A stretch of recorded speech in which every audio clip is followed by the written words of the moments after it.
We hope you enjoyed the telecast from Los Angeles. This has been a presentation of ESPN, the worldwide leader in sports. Giants over the Dodgers.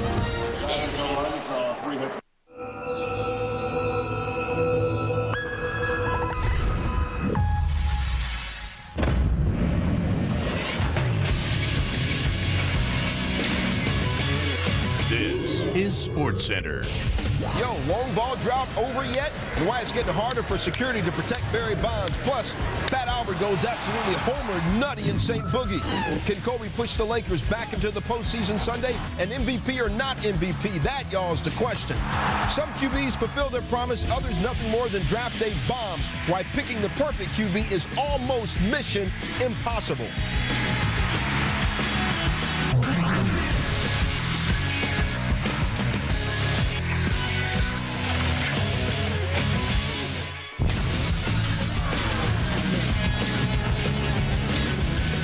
What's up and welcome to SportsCenter. Alongside Stuart Scott, I'm Scott Van Pelt. This 90-minute Easter extravaganza begins with the incomparable Albert Pujols. Yo, ain't no other dude on the planet who averaged. I'm talking about average his first 5 seasons, 41 home runs, 127 RBI, and a .332 batting clip, but only had 1 MVP. Here's the way we define it. Fat Albert is a beast. I'll buy that. You got it? Yeah. His Cardinals, the Redbirds, hosting the Reds. As good a game as baseball will give you. Top 5, Mark Mulder to Adam Dunn. Dunn got medieval. 2-run shot, 7th of the year for Dunn. He's 5 for 21 his last 6 games. All 5 hits, home runs. Austin Kearns would homer next. Reds go back-to-back for the 2nd time this year. Bottom 1, Bronson Arroyo. He's a pitcher with 2 home runs. Fat Albert just tripled him. Pujols is 6th of the year. We're tied at 4. Next batter, Scott Rowland. Take that with you, Bronson. You can sing, but I tag you. Reds went back-to-back in the 5th. Cards go back-to-back in the 5th. First time in 2 years, 2 teams go back-to-back in the same inning. St. Boogie's up 5-4. Bottom 7, Pujols. I ain't going to say that, but that ain't right. 2nd of the day, 7th of the season. 14th career multi-home run game. Cardinals up 6-4. Top 8 Reds down 6-5. Runner on first, 1 out. Felipe Lopez flies to right, but check out Ryan Friel. He is already almost at 2nd. Should have been an easy double play. Juan Encarnacion, my bad. 1st and 3rd, 1 out instead of the end of the inning. Next batter, Rich Aurelia. Holler! Doubles to right. 2-run score. Should have been inning over instead. 7-6 Reds. 25 hits in the game. 12 extra base hits. Bottom 9. Cardinals pitcher. Yeah, the pitcher, Jason Marquis, pinch hitting. Now, he was the NL Silver Slugger Award winner last year. Pitcher can rake. For his career, hitting .235, 2 homers, 22 RBI in 7 seasons. And yeah, getting his hit on to center. Tying run on base. Marquis, a career .300 pinch hitter. Next batter, Albert Pujols. Fat Albert went stupid. School of Mike Shannon. Swing and a home run. If it's fair, if it's fair, it is fair. And the Cardinals win it on the 3rd home run of the game by Albert Pujols. Take another look. Hey. Fat Albert, 441-foot shot. 3rd homer of the game. 2nd career 3-homer game. 6th career walk-off homer. Stop it. Scott, tell them to stop. Stop it. How about that trip around the bases? You even did a little dance right before home plate, and your teammates were going nuts. Hey, you get a walk-off honor. You get to do whatever you want. You need to be sorry about it. And, you don't make too many of those, so you need to enjoy when they count. Steve Phillips, Fat Albert, simply real fat. How can you avoid his wrath if you're an opposing team? We saw Albert Pujols hit 3 home runs in the game on Sunday. His numbers now go to a .341 batting average, 8 homers and 17 RBI in the season. You have to ask yourself the question, why would you pitch to this guy? He's absolutely the most potent hitter in the game today. There's nobody you can put behind him that can protect him in the lineup. It's going to be very interesting to see if he starts to get treated like Barry Bonds, because he now supplants Bonds as baseball's most potent hitter. Pujols, the first player since Todd Hollandsworth in 2001 to have a game-ending home run be his 3rd homer of the game. Pujols, though, the only guy on this list to head into his final at-bat with his team trailing. The other 4 home runs all broke a tie. Just like that. Hit well. Let's go back. Oh! And he can take the Grand Tour easily. That's Barry's last home run. Albert's got 8. Barry stuck on 0 this season. Rubber match as they take on those hated Dodgers. Top of the second inning. Scoreless. Bonds leads off. Takes J-So deep to center, and we've seen a number of these this year. Warning track power. You know he's got the power to take it out. Just hadn't done it just yet. 4th inning. Still scoreless. Runs coming at a premium in this one. Runner at first, nobody out, and that's a ball, apparently. Bonds walks, stranded at first. We move to the 6th inning. Runners at first and third, still scoreless. J-So bounces the pickoff throw to first as he realizes no one's covering the bag. Umpire calls a balk. Mark Sweeney to second. Omar Vizquel scores from third. Giants lead 1-0. Later in the third, Bonds grounds out. His average on the season, 174. Sweeney does advance to third. He would score in a Ray Durham single to make the score 2-0. Bottom 6, Kenny Lofton, Ray Durham, Omar Vizquel, an unbelievable play. The 10-time Gold Glover throws behind Cody Ross at third. You can hardly blame him for getting picked off. It's a 4-6-5 double play. Omar is unbelievable. Bottom 7, runner at first, Brad Hennessy to Jeff Kent, and Kent gets drilled in the head. One more time, take a listen and a look. This is scary. Never hate to see a guy get hit in the head. Kent would leave the game. So you hit our guy, we're going to hit yours. And ours and yours happen to be Kent and Bonds. You know their history. And this is Tim Hamulak. He drills Bonds. He gets the gate. Everything got sorted out. Nobody got mad. But the Giants do win. And Barry Bonds still has no home runs after his 9th game. Longest drought to start his season since he had no home runs for the first 12 games of the '98 campaign. John Kruk, we ask you, what's wrong with Bonds? Barry Bonds is struggling this year. Now, is it the knee? Is it the elbow? Is it all the off-the-field controversy he's going through? Let's take a look at one at-bat, and I'll show you exactly what's wrong with Barry Bonds. Here's Brad Penny. Usually this is a pitch that Barry crushes, but watch the front shoulder and the front hip. They're both flying out. Again, the same thing. Another fastball away to Barry Bonds. Usually driven out of the ballpark to left field. Barry can't catch up with it. He always talks about being able to catch the ball with his left hand. With that left elbow hurting, he can't quite catch up to it. So what's he do?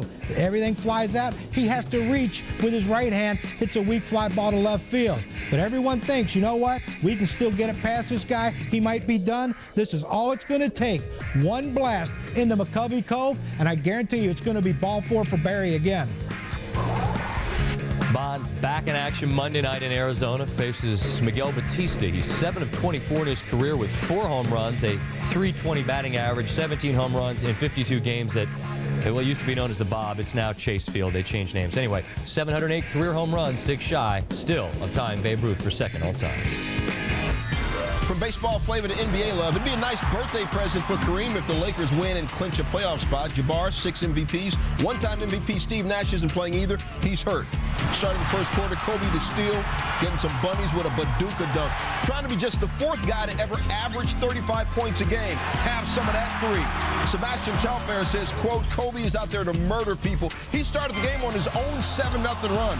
Then, magic like that crossover, 27 in the first half. Second quarter, Lamar to Devin George. Swing that hammer. Lakers 13 first half assists. Historic moment for the Suns. Sean Marion, the 3, gives Phoenix 800 threes in a single season. First team in history to do that. As a fairly important side note, they were down 20, though. Kobe with the rip. Goes up, does his taxes, bakes some cookies. Got fouled. 27 40-point game this year. Kobe dropped 43 in the Peoples. They said MVP. Kobe, Phil, you've done this playoff thing together before, huh?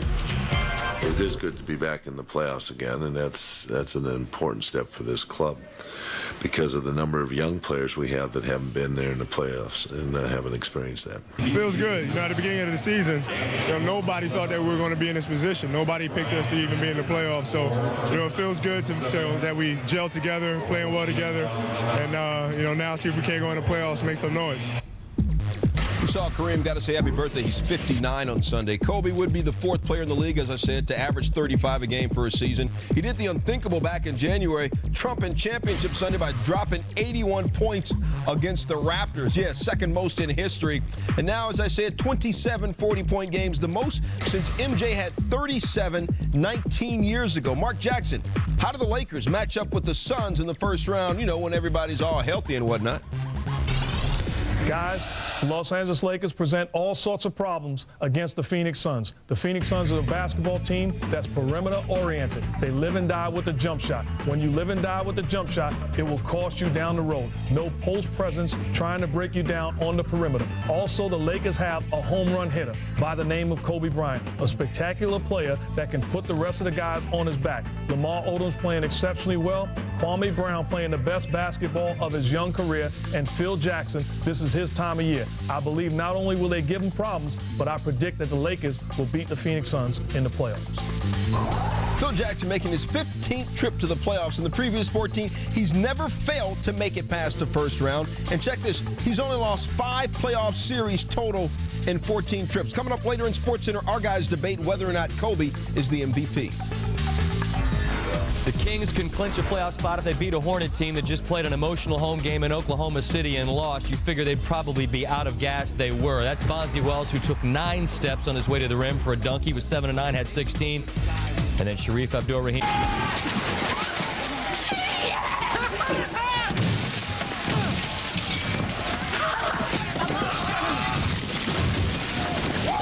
Refreshingly smooth Bud Light.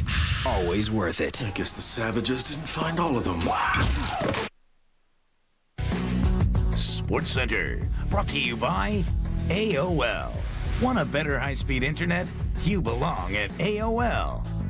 And refreshingly smooth Bud Light. Always worth it. Simple equation for the Chicago Bulls: win and they're in the playoffs. Ben Gordon and his squad down 15 early, but now in the third quarter the Bulls are up 8, moving the ball beautifully. Chris Duhon, point guard, sets the tone. Everybody touched the basketball, and finally it's back to wide open Duhon. Bucket. Bulls take an 11-point lead. They were 8 of 18 from 3, shot 51% from the floor, and with the dynamic duo for the Heat on the bench, the Bulls take advantage. Luol Deng drives and is fouled hard, and after being concussed earlier this week in practice, you got to be thinking, man, stop hitting me in the head. Deng led everybody with 26. Later, Wayne Simeon, well, Tyson Chandler tells him, son, don't bring that Kool-Aid to a gin party. The Bulls are going to the big party, the playoffs. They go into South Beach and spank the Heat, who are resting most of their better players. After missing a game with a sore ankle, LeBron James back for the Cavs, jumping with the Wizards team that clinches a playoff spot with the win. You know, we like to say bunnies on dunks.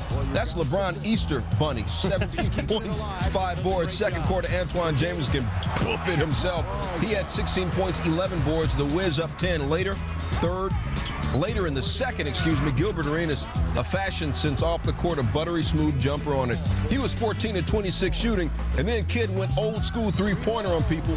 35 points for Gilbert. Wizards leading large. Third quarter, Caron Butler, 3. Silk, so smooth. Satin. Wizards back-to-back playoff appearances for the first time since 1988.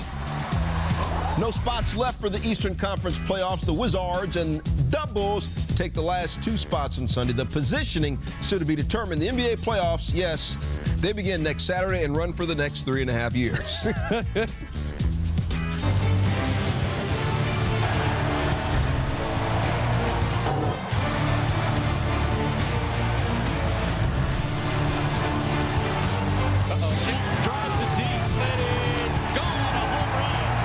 Shelton is introducing himself to everyone in the American League, folks. What do you think the odds were we would run a Chris Shelton montage on SportsCenter, Stuart? Well, it makes sense that nobody can decide on a nickname for Chris Shelton. Red Bull, Big Red, Red Pop. This is, after all, a guy who, despite hitting over 300 in 3 minor league seasons, was left unprotected in the Rule 5 draft because Pittsburgh couldn't decide on a defensive position for him.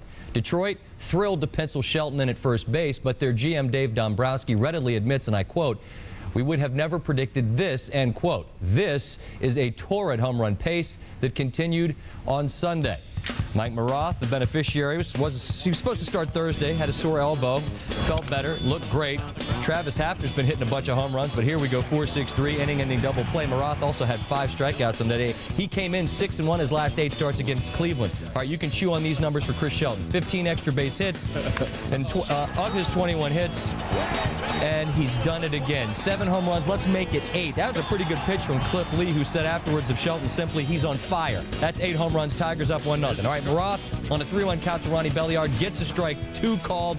Paul Emmel and Wedge, Eric Wedge, and Emmel says the personal rancor reflected in that remark. I don't intend to dignify with comment, though he did throw him out. Then it's Joel Zumaya. 2 men on base in the 8th, and he breaks off a filthy, nasty breaking ball to Grady Sizemore. So he's got that in his arsenal. He's also got this, the gas face. 99 miles an hour of heat to Jason Michaels. A pretty nice 1-2 punch from Zumaya. Tigers win this one, 1-0. Peter Gammons, where's the Shelton guy coming from? When the Pirates decided not to put Chris Shelton on their 40-man roster in the winter of 2003-2004, the Tigers snapped him up in the Rule 5 draft, the same minor league draft that the Twins got Johan Santana from Houston, and long ago, the Pirates stole Roberto Clemente from the Dodgers.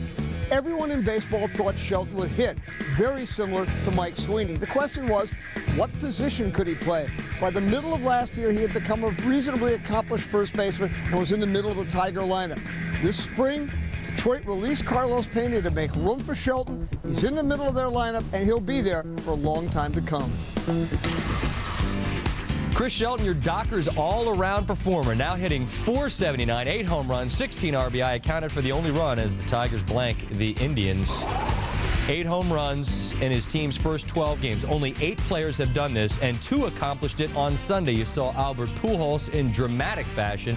Shelton, though, the most in the history of the American League.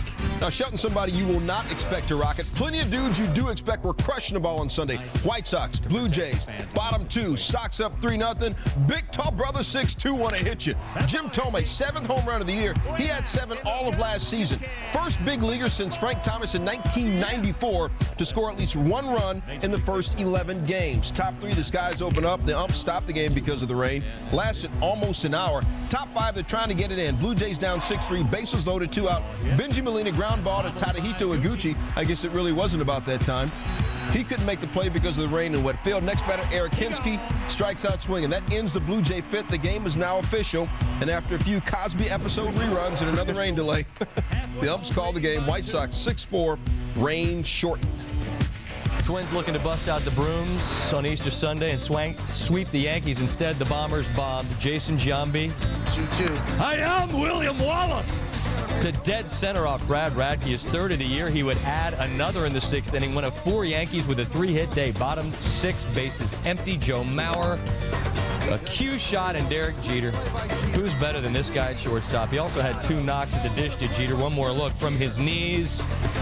Makes the throw to Giambi. Top 7. Giambi wasn't the only guy to bust out the lumber. It's Alex Rodriguez.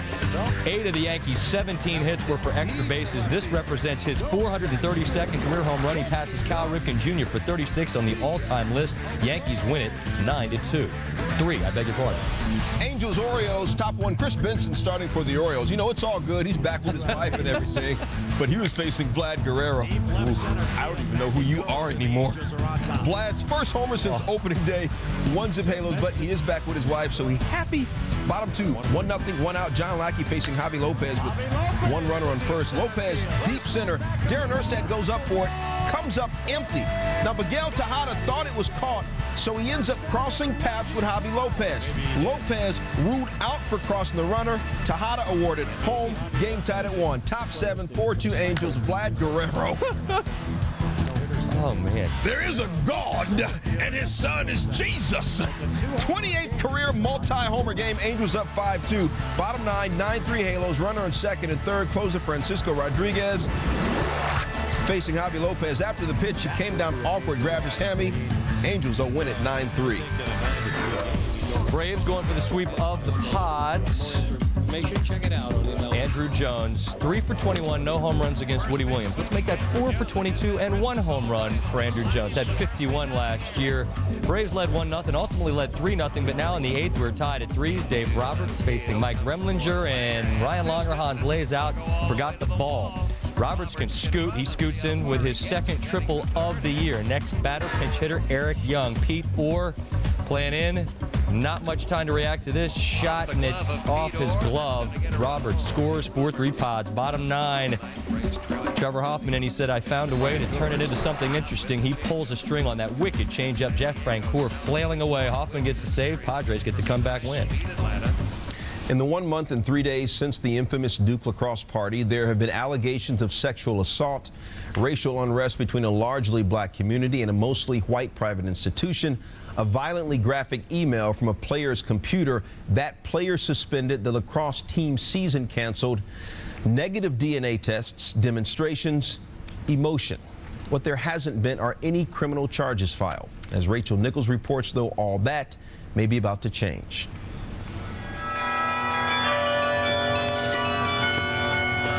As much of Durham settled into a day of Easter prayer, the muggy air was thick with anticipation and frustration. We were silent until we heard a cry that came from that house. And for almost 1 month, that cry has not been answered. Those gathered in a vigil at the house where the Duke lacrosse party occurred might not have to wait much longer. The district attorney has not made his plans public, but defense attorneys say the case may go to a grand jury Monday, and they're preparing their clients that if that happens, indictments are likely. The lawyers may file a motion asking that any student charged will be able to turn himself in, as opposed to being arrested. Regardless, the attorney who represents the majority of the players says waiting for the next step has been, quote, terrifying for his clients.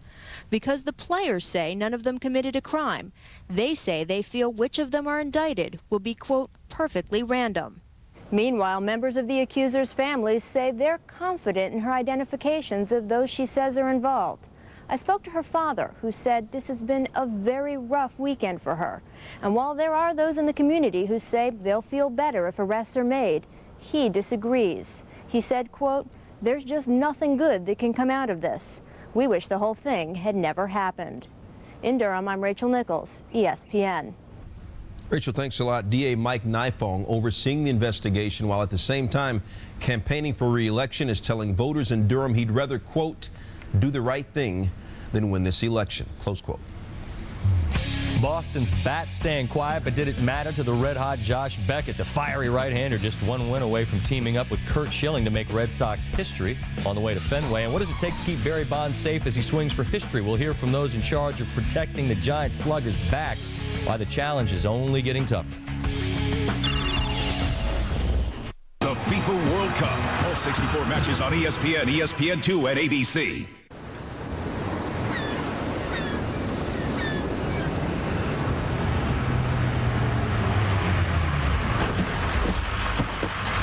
UPS, covering more ground faster than ever. With over 1.5 million vehicle listings on Cars.com, you can find the right car for you. That's it. And the seller who has it. My SUV. Yeah, I posted it yesterday. Find the right car for you. Cars.com. Your life will change. Widows will go on. A gifted child will need an exceptional education. And 4 friends will become 4 tycoons. At these moments, our expertise in retirement strategies and managing debt makes us valuable, but our understanding of you makes us essential. So as Merrill Lynch Financial Advisors, we can help you achieve peace of mind in here and achieve life out there. Total living, total Merrill. Unprecedented access to Barry Bonds from the man himself. Bonds on Bonds, a weekly series, Tuesdays at 7 Eastern on ESPN.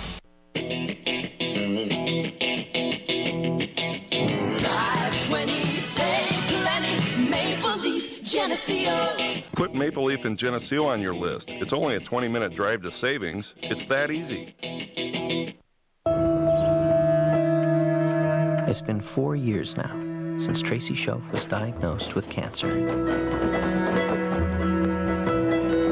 Before that, a big decision was movie or card game. It still is. Trinity, a better experience.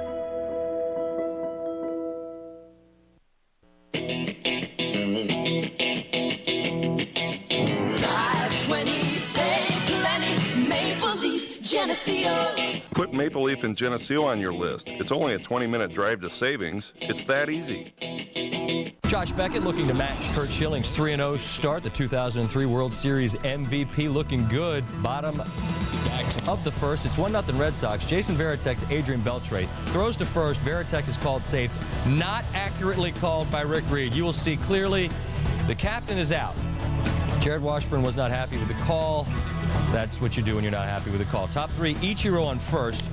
Jose Lopez to right. Willie Mo Pena still trying to get used to right field there in Fenway. Ichiro, who was hitless in the series, 0 for 14 on the road trip, comes in to score. Mariners down 2-1. Lopez to third. No more harm done. We move to the top of the sixth. Man on third. 3-2 Sox. 1 out. Beckett gets Richie Sexton swinging and gets Adrian Beltre, who's batting 109 this year, to strike out. Beckett fired up. We've seen a lot of emotion out of him this year. Top 9, Jonathan Papelbon on to close it out, looking to go 6 for 6 and save chances. And Kenji Jojima grounds to third. That's it, and that's all. And the Red Sox have won it. Don't need a lot of runs when Beckett is twirling. So both Beckett and Curt Schilling have won their first 3 starts. Last time the Red Sox had a pair of pitchers to win each of their first 3 April starts, 1918. Joe Bush and Carl Mays. You got a couple of fireballing righties on the bump in Boston. Going to be rough to deal with all year. That was Julio Franco's rookie year, by the way. Rangers and A's, top 8. Rangers down 1-0. D'Angelo Jimenez facing Danny Herron. Jimenez on point, hard. Now, Milton Bradley has it until he slams into the wall and the ball pops out of his glove over the wall. Jimenez, first home run this year. He didn't have any last year. Danny Herron said about Bradley, look, a lot of guys can't even get to that ball. You can't fault a guy for going all out. Top 9, Mark Teixeira facing Houston Street. It was Houston Street bobblehead night at the ballpark, and Teixeira bobbled Houston's noggin, his soul, his street, his neighborhood. Street had converted 21 straight save opportunities later in the ninth. Brad Wilkerson with the man on. Doubles off the wall in left center, just out of the reach of the leaping Jay Payton. Adrian Brown scores easily. Rangers take a 4-3 lead. Texas, the only team in the bigs that have not used a pinch hitter all year. Bottom 9, bases loaded, 2 outs. A's down 5-3. Cordero gets Nick Swisher to swish it out to right center. Game over. The Texas Rangers win the game 5-3.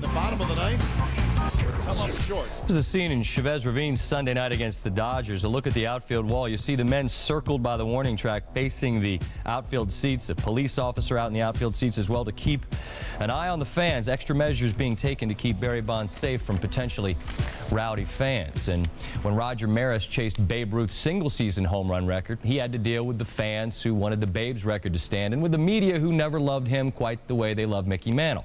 When Hank Aaron made his assault on Ruth's all-time mark, he faced much of the same that Roger Maris did, but it was certainly magnified by the hatred of racism. Now Barry Bonds takes his run at both Ruth and Aaron, and there has never been anything quite like this. Pedro Gomez with a look at measures being taken to protect Bonds from those who would do him harm. The man in pursuit of Babe Ruth and Hank Aaron is also a central figure in baseball's investigation of steroid use. That volatile combination has created a tense predicament for Barry Bonds. It's going to be a very, very delicate situation for everyone, including Barry Bonds. Nelson Mercado is a professional bodyguard whose clients have included Frank Thomas and Ken Griffey Jr. He has also protected Bonds during some of his off-season visits to Los Angeles. He definitely will be tested out there, and the same thing with security. Security will be tested to know to react to a potential problem. Number 25, Barry Bonds. The hostility toward Bonds surfaced on opening day. He was greeted in San Diego by constant booing, derogatory signs that called him a cheater, and a syringe that was thrown at him from the stands. Afterwards, Bonds was asked about the syringe. Hey, if that's what they want to do, embarrass themselves, and that's on them. That has nothing to do with me at all. I have to go out there and play baseball. The spotlight remained on Bonds when the Reverend Jesse Jackson said Bonds needed more protection from Major League Baseball and the San Diego police. The person who threw that syringe should be arrested and prosecuted. That then becomes a deterrent. So people have the right to boo, or cheer, but they do not have the right to throw syringes or objects onto a field, and those who do must pay a price for it. I agree with him that anyone who did throw an object onto the field should be held accountable, and that's something that our stadium operations and security people at our ballparks work so hard to prevent. But Kevin Hallinan, Major League Baseball's director of security, also says that Jackson was not fully aware of the security measures in place for Bonds' protection this season. This includes a network of what Major League Baseball calls resident security agents. In each Major League city, there are up to 5 of these agents employed by the league. They are indeed all active police officers who are working as security consultants for Major League Baseball. These resident agents primarily work at the games, but in certain situations, they also provide protection away from the ballpark. If we and the player feel that he's going to a particular area or is a certain situation that needs special attention, needs resources, we are certainly going to be there for him. But it's certainly not, a 24/7 or anything like that. It's something that we work together on. When Cal Ripken approached Lou Gehrig's record for consecutive games played, Major League Baseball had started its resident agent system. That year, a resident agent frequently traveled with Ripken during road trips. And a shot into the corner.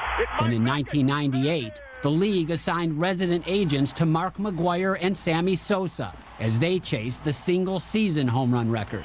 Stevie throws and Bond swings it. It's a long one. Deep to left field. In the wake of steroid allegations, Bonds has not enjoyed the same public support that McGwire and Sosa did 8 years ago. He recently revealed that he has received a steady barrage of hate mail. If you're always put down all the time and just constantly put down, you either believe it or you have to just ignore it. I got more "I'm gonna kill you nigga" on my email than you can imagine. I get that every single day. In San Francisco this week for the Giants' home opener, most fans greeted Bonds warmly. But with half of his games on the road, and with baseball's investigation into steroids expected to last all season, the animus toward Bonds may reach new levels. There's going to be a lot of different challenges for Bonds during this time. He will not be treated like he normally will be treated. He'll have to take a lot of different precautions. I can assure you of this, that we are going to be there with him for all of these games, as will all the different operations and security personnel at the different clubs that the Giants will be playing. So we're just going to put forth our best effort. And as I said, Major League Baseball is concerned always about safety and security. ESPN's Steve Delson. Barry Bonds and his security contingent will be in Arizona and Colorado this week before returning to far friendlier San Francisco April the 24th. When SportsCenter continues, after getting cooled off on Saturday, did the Metropolitans get back to their winning ways on Sunday? Looking for a franchise best start, there was a blowout at Shea. In the NBA, you had Larry, Magic, MJ. Has the golden era of basketball, though, passed, or are we in the middle of a new one right now? And the golden moments from the past week. Boomer reveals the 10 best plays as only he can. That's on the way. This is SportsCenter. That is ESPN. This is mobile ESPN. This isn't like sports in your current phone, okay? This is a whole new phone service from ESPN. It gives you unprecedented access to ESPN. It gets you in. It's all... Oh, hang on. Dan Patrick. Dan, hey, buddy. It's Matty. Get my audition tape. Look, I bought a jacket on the internet. Cool? We'll chat later. He's good people. He's just busy. But this gets you in every time. This has unique features like the sideline where you can personalize your favorite teams and players, real-time play-by-play on Gamecast, and the fastest alerts. When something important happens, the phone calls you. Okay? They don't call so much. They will call security, however, which is ridiculous because you are staying the 500 yards away from the building, which is an arbitrary number. Yeah. Switch today. Call 1-800-GET-ESPN. I'm faster than I look. I ran JV track in high school. Incoming email. With OnStar Vehicle Diagnostics, your Chevy runs hundreds of diagnostic checks every month and emails you the results. It's like having a conversation with your vehicle. Hey, I'm really glad we could talk like that. We should do it again. There's no extra cost to eligible OnStar subscribers. Just press your blue OnStar button to sign up. Chevy, America's #1 brand, offers more vehicles with the peace of mind of OnStar. Hostel, unrated on DVD April 18th. Squirm, scream, beg for mercy. Please don't do this. From executive producer Quentin Tarantino and director Eli Roth. Hostel, unrated on DVD and for PSP April 18th. I want a Sunday kind of love, a love to last past Saturday night, and I'd like to know it's more than love at first sight, and I want a Sunday kind of love. American Dreams is a comedy dream come true. Okay. Wickedly funny and very smart. You knew about this? Of course. A hilarious satire of pop culture. You made me want to projectile vomit. Politics. And everything in between. Whoa. From the director of About a Boy and American Pie. The whole white trash thing is great. We're not white trash. Of course not. But look what it's done for Britney Spears. American Dreams. Rated PG-13. In theaters Friday. Your taste in clothes, music, and women has changed. Maybe it's time to think about your beer. Step up, stand out. Life beckons. NHL's Atlantic Division still a 3-team race. Devils seeking an NHL season-high 10th consecutive win, taking on the Flyers from full weight. First period, no score. Brian Giunta out front, and he puts the rebound past Robert Esch. His 46th of the season ties the Devils' single-season record set by Pat Verbeek. Devils lead 1-0. Same score, Devils put on a passing clinic before Patrick Elias decides it's time to let the wrister fly. It ends up in the net. His 14th of the season. The Devils are up 2-0. Second period now, Devils still lead 2-0. Scott Gomez gets the puck on the left wing, and he's surveying the ice. You can call it a looky way or an okey doke or whatever you want to call it, but he beats Esch. Freaked him with the okey doke. His 33rd. Devils go on to win 5-1, their 10th in a row, and they now tie the Flyers with 99 points, a point behind the Rangers. All three teams have a game remaining. You see the opponent. Keep in mind, New Jersey in danger of missing the playoffs before this 10-game winning streak started. Now they got a shot to take the Atlantic. Back to baseball. Our country founded in part on the theory of taxation without representation. So are the Metropolitans of New York, trying to set a franchise record by starting 9-2, taxing kids along the way, and then representing for the community. This weekend, boys from Queens are providing fans at Shea with professional accountants at the ballpark to prepare income tax returns or file extensions. That's great, but what I want to know is, can they tell me who that FICA dude is who takes money out of my paycheck every 2 weeks? I don't like him. I don't like that dude either. Who's FICA? Mets hosting the Brewers. You got to report that extra cash you got moonlighting as a bouncer, by the way. Carlos Delgado, top 6, 4-1 Mets. Corey Hart tries to steal second. Delgado throws it away. Hart goes to third. That is a charitable contribution for Delgado, but you got to have a receipt, so just make sure. Right. I'm just saying. Later in the inning, Jeff Jenkins up to plate. Jenkins made $7.3 million last year. His estimated taxes owed would be almost $3 million given back to the government, or government as it's called. Speaking of giving to the people, can I see your 1099? It's a 2-run shot. Jenkins, second of the season. Brew Crew down 4-3. Top 7, rookie Prince Fielder, Cecil Fielder's son. Now, let's go back to Big Cess. Back in the day, 1996, he stole second for the Twins. His first career stolen base. No, he didn't. He rumbled it second. Big Cess. The guy dropped the ball. He stole it for the Tigers. And so we did an audit just to check that that was his first career stolen base. He only had 2 in his career. Back to Sunday, Prince takes off, still second for his first career stolen base. Hopes to have more deductions. That's a nice little inheritance in the speed department. Bottom 8, Carlos Delgado at the dish. He made $4 million last year. Estimated taxes owed $1.6 back to the government. 2-1. Those 2 are important assets for Delgado, and Delgado crushes it. 3-run shot, 4th of the year. 3 of his 4 at home. Mets lead 7-3. Later in the inning, 47-year-old Julio Franco. Now, it says 47 on his 1040, but his birth certificate said he was born in 1927. At that age, Franco is a depreciable asset. We're kidding, Julio. Same inning, Victor Diaz doubles, 2-run score. Mets lead 9-3. Brewers in a state of bankruptcy, and they have realized their loss.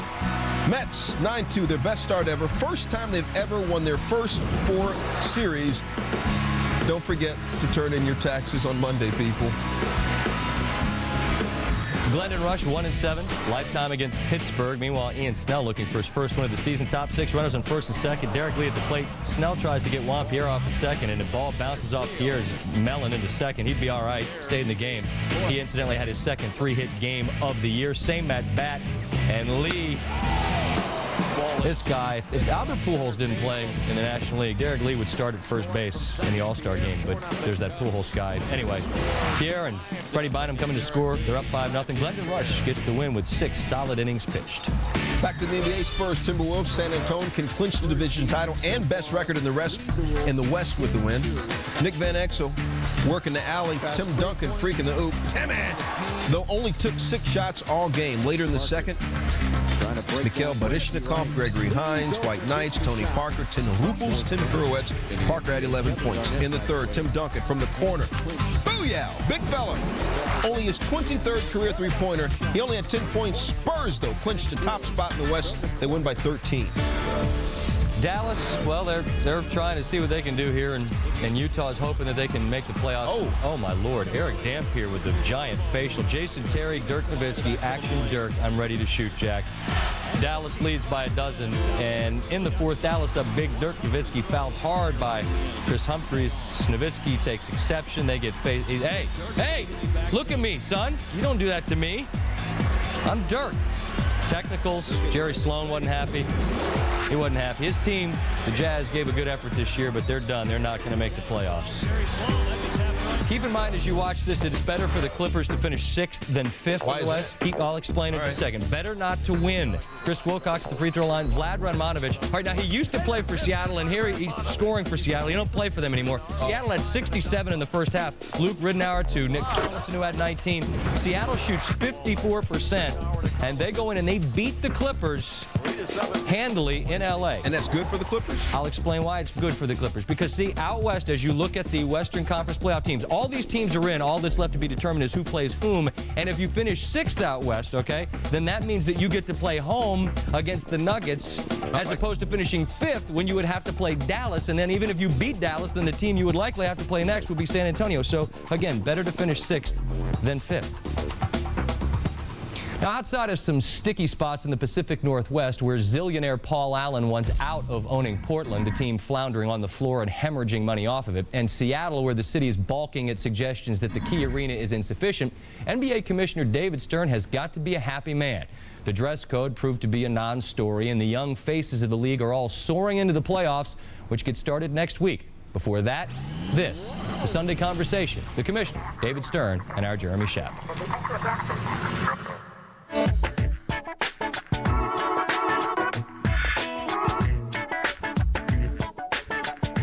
The Michael Jordan era, 6 championships in 8 seasons from 91 through 98, a golden age of sorts for the league. How would you compare those 8 seasons to the 8 seasons since then as commissioner? I need to, being a few years older than you, I would like to make the following statement. And how would you refer to Russell and Chamberlain? Do you think that was a golden era? In a different way. And how about Magic and Larry? Do you think that that was a golden era? In a different way. Okay, and I've lived through a lot of golden eras. Is this a golden era? It will be. You never know when you're living through it. Okay. During the Jordan era, everybody had a sense that it was. No, I think we were growing dramatically during that period of time, and we'll make our judgments at another time. Oh, the explosion from the Wonder Kid. The big ticket just punched one home. Nice move on. What do you see as the practical effects of having the age minimum in place? There are players who I think it's clear would have come out, whether they were ready or not, would have come out. And to me, that's a big deal that they're not coming out. Some are ready and some aren't. And even some of the ones who we can agree are ready were coming out because they felt a certain pressure from all that surrounds them. You got to do it. You're the man. You can get a lot of money. You can give me a lot of money. And now we've said to them, we're taking the decision away from you for just 1 year. Go to college, get away from that situation, and then make your own life decision. And it will certainly be a better basketball decision. So we think it's great. Nash turns it over, 3-on-1 Terry. And a nice fast break. Mavericks off to a quick start. If Cuban came to you and said, Mr. Stern, Commissioner... He would say David. David, if there was one thing you could change about me, I'd change it. What would it be? I wouldn't change anything. I think that his enthusiasm for the game in his city is terrific. Well, you know what? I'm going to rethink that. I would say stop shouting at the officials quite as much, but that's his right, as any fan has a right to shout. But other than that, I think that his enthusiasm in Dallas is great. What was your reaction when Phil Jackson said that officials working in Dallas have been intimidated by him? Yeah, I think that basically it meant that Mark had won that round, and we encouraged both of them to quiet it down. And they did. And they did, and they will. Since Stern became the commissioner February 1st, 1984, the NBA, it's fair to say, has flourished. Thankfully, he got rid of that mustache. League has added 7 franchises, gone global, launched 2 other leagues, and other than that, it's been an abject failure. Sunday Conversation, brought to you by Subaru, with an award-winning lineup of all-wheel drive vehicles. But the crowd loves it. In he comes and lays it in with a right hand. Goodness gracious, what a move by Kobe Bryant. He's back in the playoffs, but is Kobe's image on the way back too? And is he the MVP, or does that hardware belong to LeBron? The answer's ahead. And history made on the diamond in Denver. See what happened Sunday at Coors. Plus, why tempers flared when the Nats and Marlins got together in Florida. It's still on, we are. Name an SUV with the highest government crash test ratings.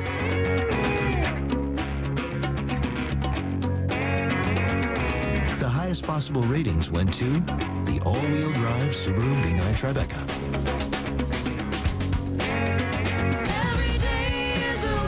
Avoiding accidents or surviving them.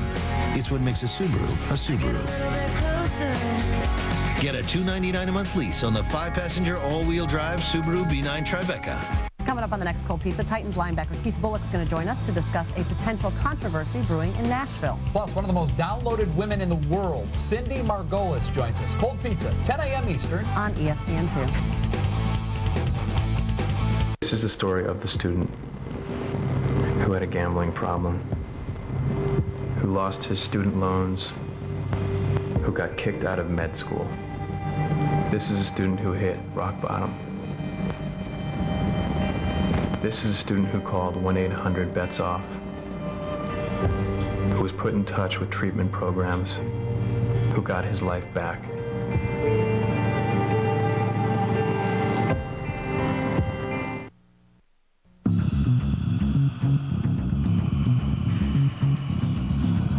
Can one Iowa teen fight back?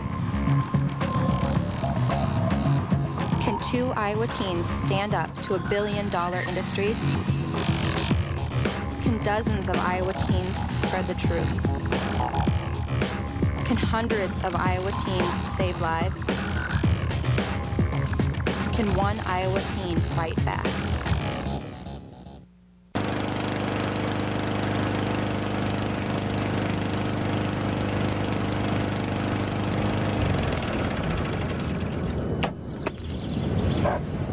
Have the lawn the whole neighborhood wants to play on.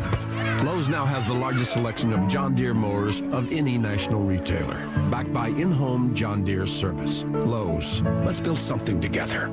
Use your Lowe's card and pay nothing for 12 months on purchases of $299 or more in these departments. Now, here's something you don't see every day at Coors. In fact, it's only been seen once before. Brett Myers, one of the very few pitchers that actually likes Coors. He's 4-0 lifetime against the Rockies. He's pitched well here in bottom of the 6th in a scoreless game. Matt Holliday at the plate. Myers gets him to ground out. He's out of the jam. Still scoreless, top 7. Ryan Howard, Phil Dine, horn with oil, and go to the land of the lost, his second of the year. Phillies go up 1-0. Keep in mind, 18 runs were scored here on Friday, and 16 were scored on Saturday. Brad Hobbs strikes out there. Tom Gordon gets him. Oh, happy day. It's the first ever 1-0 loss at Coors Field for the Rockies. Nats and Marlins both stuck on 3 wins. And in the top of the 7th, Marlon Anderson is up against Carlos Martinez. Anderson strikes out swinging, and then he is angry. Anderson goes out to the mound. What is he not happy about? Well, keep your eye here on Martinez. After he gets the strike, Anderson's old school, felt like he got showed up. And on Easter Sunday, you got to get your mind right. And you want to get your mind right, you got to go one place, and that is Church. Ryan Church. Deep and gone, a 2-run shot, his second home run of the day, and the Nationals have come back. They've got their first 2-game winning streak of the season, thanks to Church. The Nextel Cup circuit took the week off, but our coverage never rests. Jimmy Johnson, your points leader. Rusty Wallace breaks down NASCAR at spring break. The biggest surprise to me this year right now is Casey Kane. The Dodgers struggled last year. Seemed like they weren't just hitting their stride, but now they're back on track and back in victory lane. Definitely be Casey Kane and the Dodge team. I'd say the biggest disappointment right now is the switch that Jamie McMurray made from Chip Ganassi's team over to Jack Roush. They haven't been hitting on it yet, and Carl Edwards hasn't been getting the job done either. So 2 big problems right there in the Roush camp. Well, definitely the best team up to this point in Roush, definitely the Stewart's team. Tony Stewart, Joe Gibbs' team, they've looked really, really strong. They have a great car at Daytona. They've had a great car everywhere they went. So, hey, I'd have to say Gibbs and Stewart, they're hot right now. Nextel Cup heads to Phoenix next Saturday night. You always got to love that night racing. Last year, brothers Kurt and Kyle Busch won races there. A couple of guys, as Rusty mentioned, need to get their acts in gear. Greg Biffle and Carl Edwards, 2nd and 3rd respectively last year in the standings, 23rd and 22nd this year. Ultimately, they got to gear up. Ultimately, for us, time for the ultimate highlight. The ultimate highlight. Brought to you by Gatorade Thirst Quencher. Gatorade, is it in you?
Ultimate Highlight.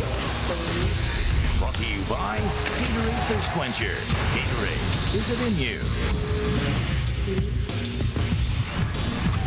Still ahead, some quarterbacks live up to the hype. Others, well, Ryan Leaf, where are you? Why picking the right QB on draft day is almost impossible. Kobe's back in the postseason, but what about his image? And will he win the most valuable player? We're talking number 8 next. And the most important thing to happen in baseball this past week, how April is already impacting October. This is SportsCenter. Stick and stay.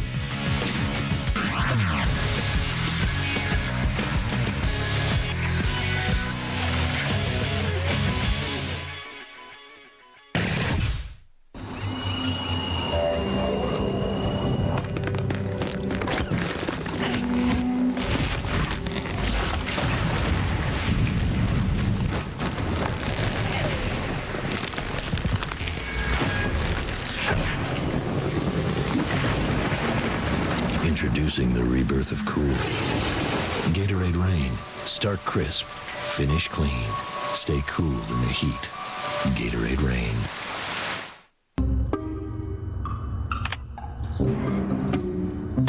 With over 1.5 million vehicle listings on Cars.com, you can find the right car for you. Blue it is.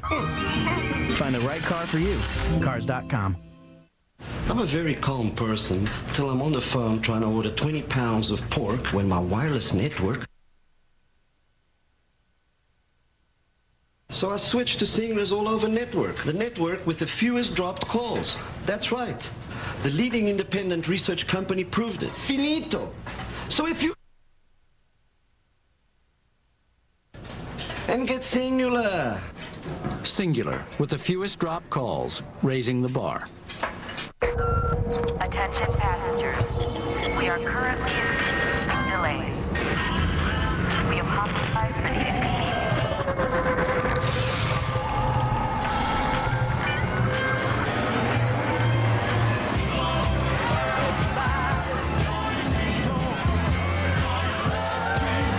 At the end of a long, hot day, grab the beer that starts out cold and ends up refreshing. Coors Light. Taste the cold. Extra Cool Watermelon presents remarkably long-lasting moments. And he's on. Pujols really giving it to him. This rider just keeps going and going. This is unbelievable. In all my years, I've never seen anyone ride that long. Whee! For flavor that never quits, try new Extra Cool Watermelon. Remarkably long-lasting. So much anger. You want to talk about it? How can working with the right financial advisor answer the question, do I have enough? I'm 5 years into retirement. Do I have enough? Say I live another 25 years. Do I have enough to live without sacrificing later on? To leave something for our children. Our grandchildren. To live independently. Travel to New Zealand. Do I have enough to have the retirement we dreamed of? Introducing Envision from Wachovia Securities. A new way of working with our financial advisors that starts with your life and plans your money around it. Talk to us.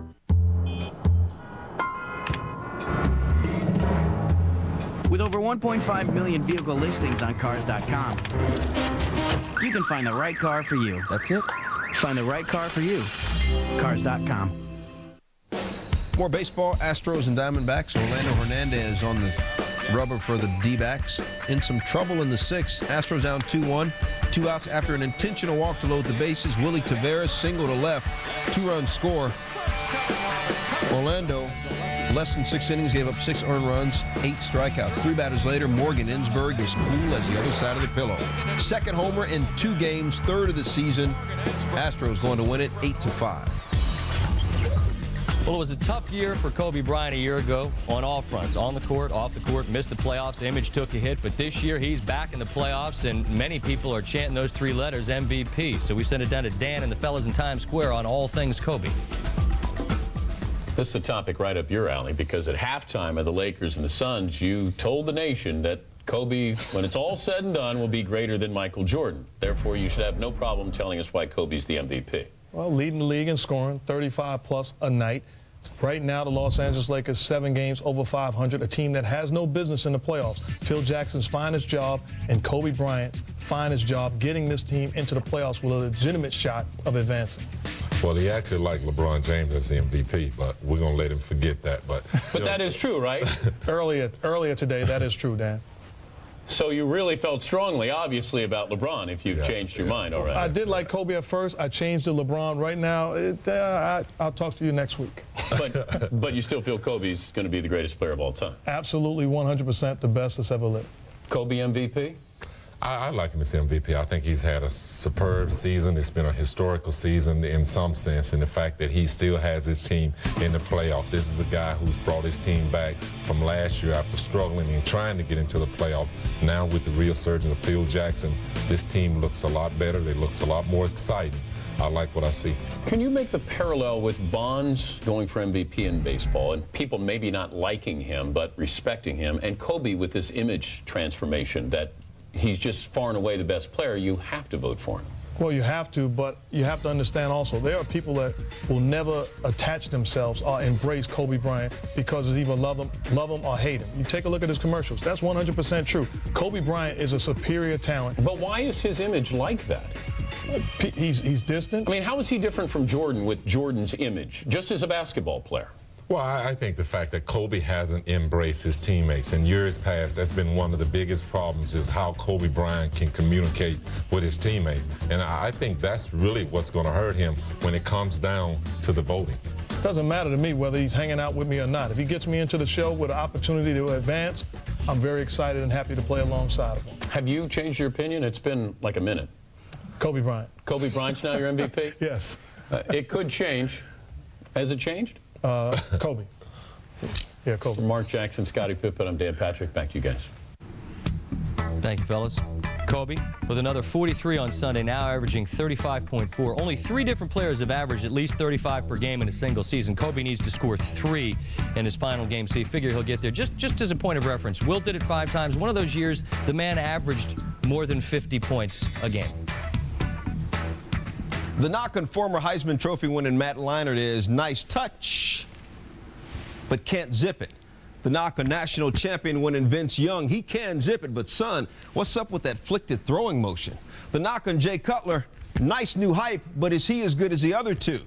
The knock on drafting a quarterback, period, inexact science doesn't even begin to describe it. The 3 projected first-rounders this year cannot hold a pigskin to the 6 first-rounders of the class of 1983, 3 of whom are Hall of Famers. Or will they?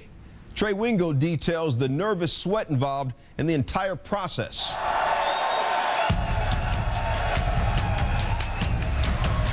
In the past 20 drafts, 43 quarterbacks have been selected in the first round. Only 3, Troy Aikman, Trent Dilfer, and Ben Roethlisberger, have won a Super Bowl.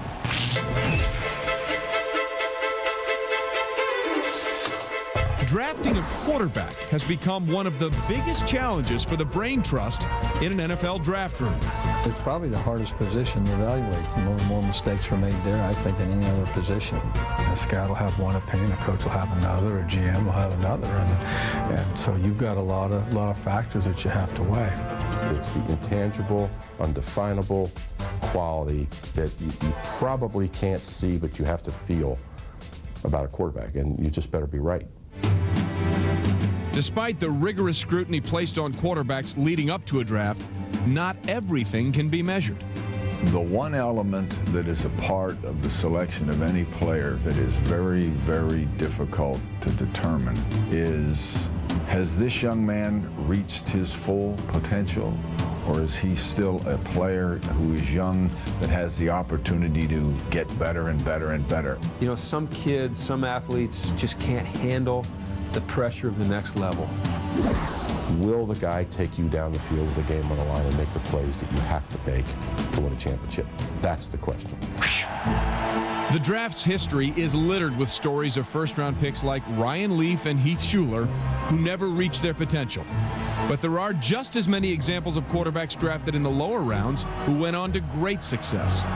Why is a guy like Tom Brady, who's drafted in the 6th round, become one of the greatest quarterbacks of all time, and yet a guy like Ryan Leaf, who was drafted 2nd, you really don't hear from him after too long. So it's just, I guess it's just the human element. It's what keeps it interesting. Just as important as giving a quarterback time to grow can be finding the right system to put him in. Brett Favre was a guy that was on a team, and all of a sudden he wasn't just fitting there. They didn't know what he was going to be. All of a sudden he goes to Green Bay, and now he's the Brett Favre that everyone loves to watch. Finding the right guy and then taking a couple years to develop him, not many owners will allow you to do that, honestly. Years ago, before we had free agency, you could have a Terry Bradshaw take 5 years. You could have a Phil Simms who is benched 3 or 4 years into his career on opening day and then eventually becomes the starter. Nowadays, those guys might be what we call busts. Choosing a superior QB will never be an exact science, but there's no doubt that a poor choice can set a franchise back for years. If you hit and you're lucky and that guy's a great player, your franchise goes in one direction, you're probably set for your coaching career. If you miss, you're right in that same boat again 2 years later, and it can be a tough go.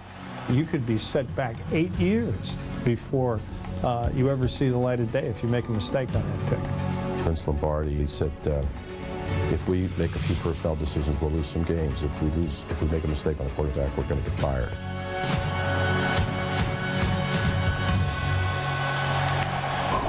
So as you can see, taking a QB in the first round has been a gamble over the years. Of the 76 signal callers taken in the first round in the Super Bowl era, less than a quarter of them ever started in the big game. And more never started a playoff game than ever made it to a Pro Bowl. Mel Kiper with more on the cream of this year's QB crop. Start with Matt Leinart, quarterback from USC. I think Matt goes 3rd overall to the Tennessee Titans. You look at Matt Leinart, obviously not the big-time arm, not much mobility, but he's very accurate, very precise, and a great leader, a la Kenny Stabler, the former Raider great. I think Matt Leinart, early first round, certainly the 3rd pick overall to the Titans, a strong possibility. If you look at the next guy off the board, Vince Young, quarterback from Texas. He could go 7 to Oakland, could go 3 to Tennessee if they opt for Young over Leinart. Vince Young, tremendous athlete, strong arm, quick release, great competitor. Now, that unorthodox delivery is a concern, but you have to live with it if you draft Vince Young because he's been effective despite that. 3rd quarterback off the board with Jay Cutler from Vanderbilt. Kid who I think is a little overrated, could go 10 to Arizona, maybe 11 to St. Louis. At that point, I think he would be in that overrated category. And the premier issue of ESPN NFL Draft Guide 2006 on newsstands now. Folks at Heritage Hall and Watt Way at SC like Reggie's cover boy pose. The fans' ultimate guide to the NFL Draft, which airs on ESPN and ESPN2 April 29th and 30th. SportsCenter rolls on with April baseball with some October implications. Lots of interesting storylines already developing. The most important things from the past week are next. And from a tribute to Jackie Robinson to the most stellar moments from a busy week. Boomers' top 10 plays are straight ahead. There are men bowling through people sitting on chairs. It's an entirely different class of Mercedes-Benz, the R-Class Grand Sports Tourer. More headroom for you, more elbow room for her, more space for him, more luxury, more comfort for them, and them, and them. The R-Class, more of everything to make more people happy. What more could you want? See your local authorized Mercedes-Benz dealer for a special lease offer through Mercedes-Benz Financial. Value unlike any other. Visit your local authorized Mercedes-Benz dealer today. It's been 7 years now since Henry Potter was diagnosed with cancer. Before that, the joys of family and farming filled his mind. They still do. Trinity, a better experience. Dad, you're going to be a grandpa. To Mike for 30 great years. So what are you going to do now? Take a trip to see those grandkids of ours. No matter how life changes, Wellmark Blue Cross and Blue Shield is there, giving you a number of ways to take charge of your health so you can focus on the moments that matter with more doctors and hospitals across Iowa and the world, and hassle-free service. Wellmark Blue Cross and Blue Shield. The difference is blue.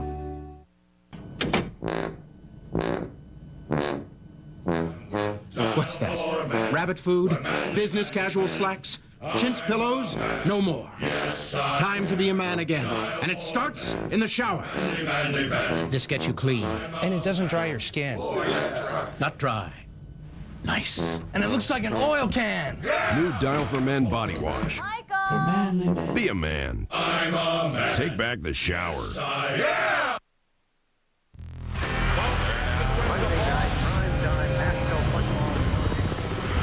September 5th, 1994.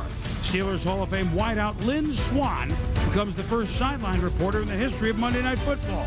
I caught some passes from Hostetler during the pregame warm-up. They come at you almost like knuckleballs if you don't put a lot of speed on them.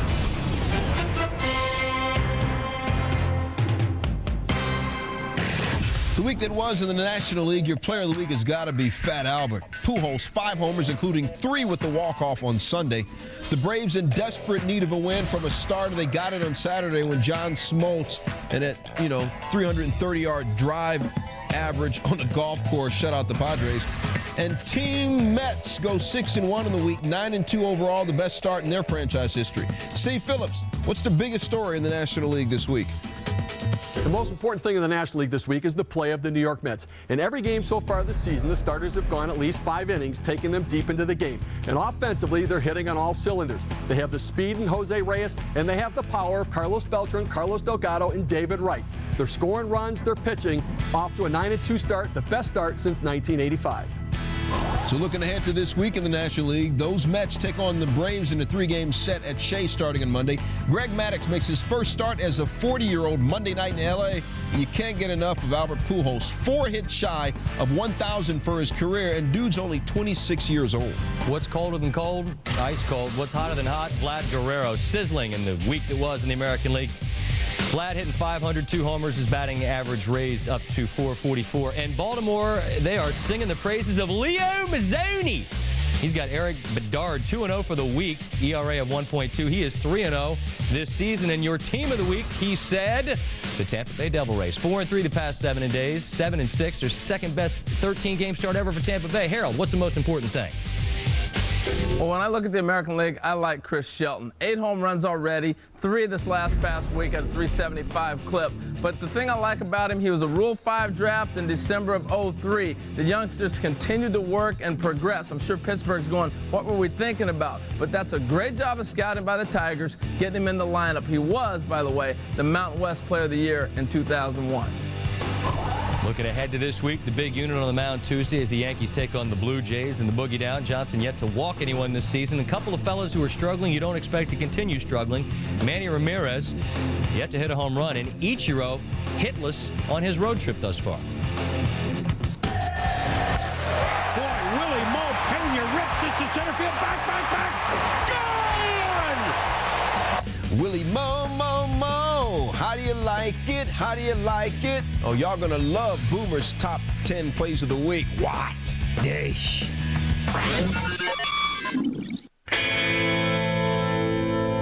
I won't take all that they hand me down, 'cause once I get started, I go to town. 'Cause I'm not like everybody else. I'm not like everybody else. Like everybody else. Like everybody else. Like everybody else. Like everybody else. Baseball has a drug testing policy, and Barry Bonds has met every drug test that has been thrown at him. An inside look beyond the headlines from the man himself. Bonds on Bonds, a weekly series, Tuesdays at 7 Eastern on ESPN.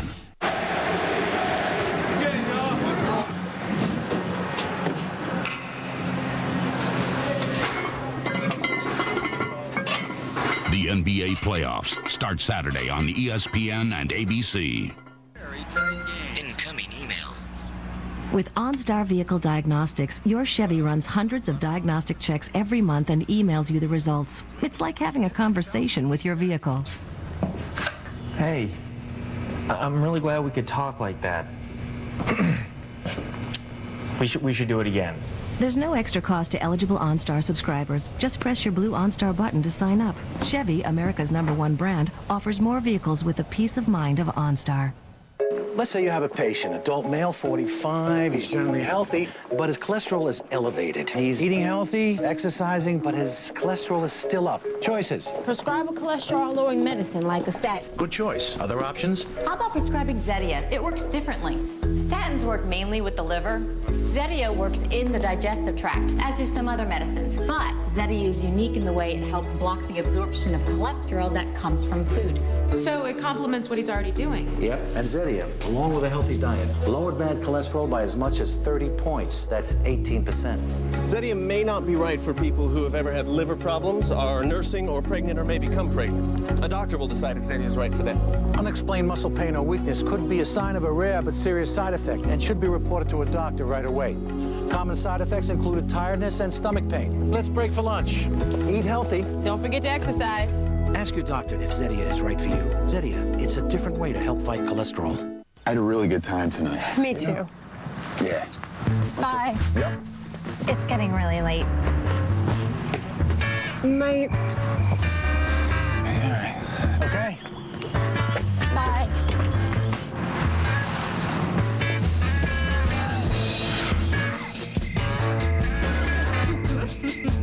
It's different when you got a Harley-Davidson.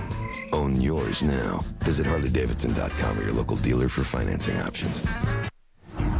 Quite a day for Aaron Baddeley at Harbortown, battling the 8th-ranked player in the world, Jim Furyk, shot for shot down the stretch.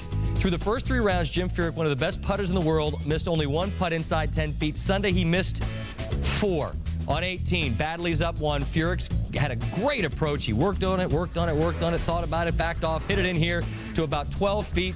He and Fluff looking at it. Furyk, if he holds it, we're tied.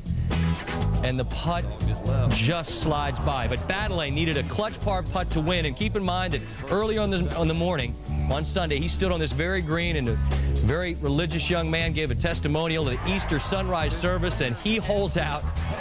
Had his first wedding anniversary Saturday, gets his first tour win. Time now for Boomer's Top 10.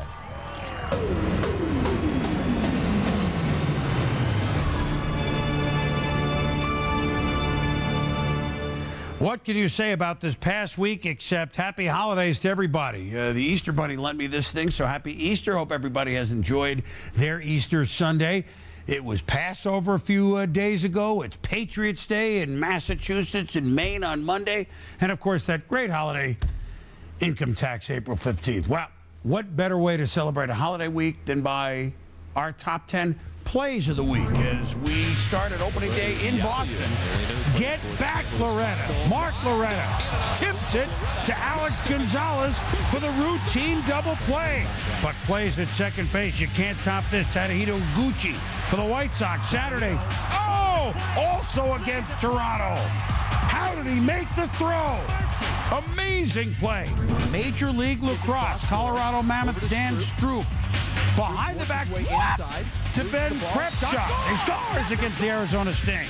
Then San Jose Stelps, Chad Thompson. I got to tell you what, if you're a lacrosse goalie, you get no shot. There's a goal against Buffalo. Hockey, Alexander Ovechkin. The rookie scores his 50th goal, giving him 100 points in the season. Only the second rookie to do it.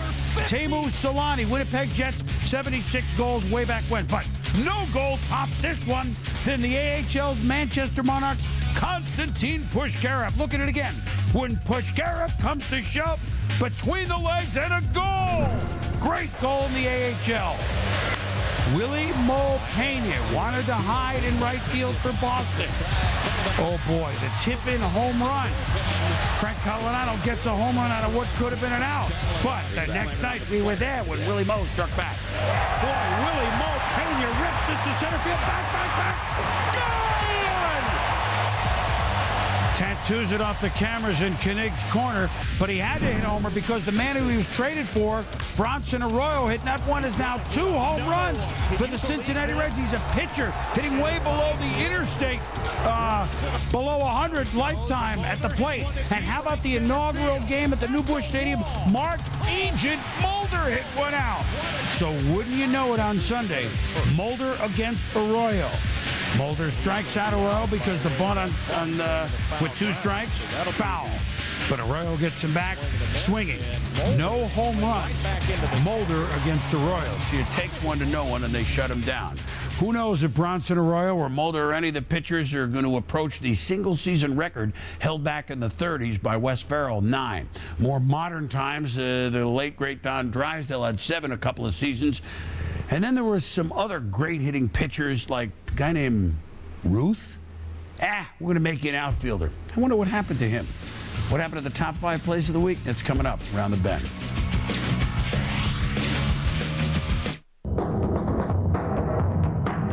You can drink a beer that says you're like everyone else. Or you can drink a beer that says you like beer. Step up, stand out. Life beckons. Missing persons case number 3954. Rose and Sharon Da Silva disappeared in Toluca County, West Virginia. They were last seen in the deserted town of Silent Hill. For investigators, their case is a mystery. For the family, it's a nightmare.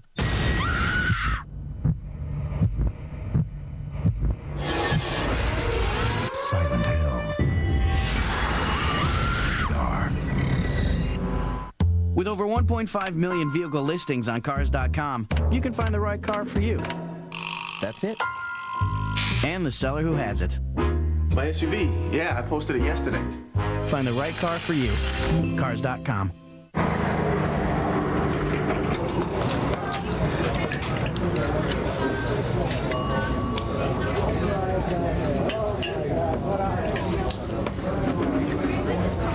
So Mike Ditka called you a bedwetting mama's boy. It was great radio.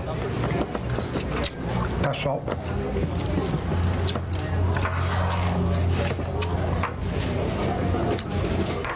What makes them different makes them great. Mike and Mike in the Morning on ESPN Radio and ESPN.